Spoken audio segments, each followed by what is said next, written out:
I don't see any tragedy in the Taliban's taking control over the Afghan ruling. Analyzing their deeds from the 90s, it might look as a tragedy, especially from the human rights point of view, but this is the 2021. No matter which American president promised or planned a withdrawal of troops from Afghanistan, it was about time that the Allied forces participating to this war stopped feeding an artificial stability. This support provided to Afghanistan in the last 20 years was like a black hole taking human lives and finance, without obtaining the expected results compared to the effort invested. The unbalance between expectation, effort and result of this action was caused especially by the lack of national identity at the level of the collective mind in Afghanistan. In that place, except for the urban areas, looks like an institutional vacuum, void. The only institution is the village, the family. There is no state.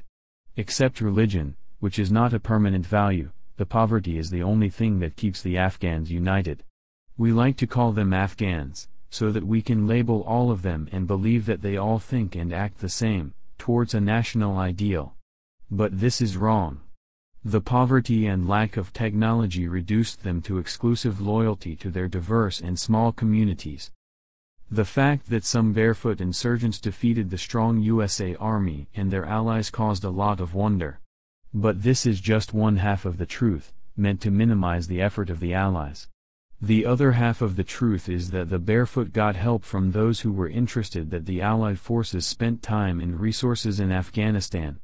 How many tens of billions of dollars spent the Allied forces in Afghanistan, and still this doesn't even count as 5% from what was really necessary, considering also the fact that at not even 5 kilometers from any urban area, 4 plastic diesel canisters mean actually fuel station for them, and sewerage means only deep and narrow ditches for irrigation. The withdrawal of troops from Afghanistan was caused also by the lack of vision and empathy. Too many foreigners came there with arrogant attitude, wearing their cool sunglasses and their white SUVs, giving directions and expecting the Afghans to listen to them and to spend their resources unconditionally. Probably the strategy worked for some of the Allies. In some urban areas. With some of the Afghans.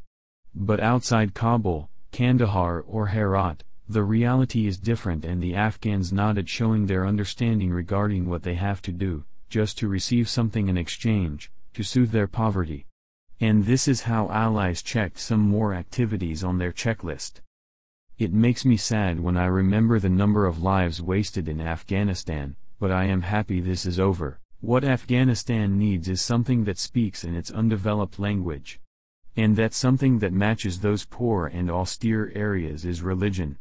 This is the reason why Talibans made it through so many years as an insurgent movement, and this is the reason why they were successful in the end. Let the Talibans rule.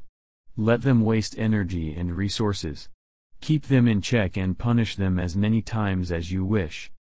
And if the Afghans have learned something in the 20 years of foreign military presence on their territory, they will know what to ask from the Taliban, and the civil war will end. Or maybe not, and the cleavage will continue until the forming of small autonomous states. Anyhow, we will not be the ones wasting our people, time and resources.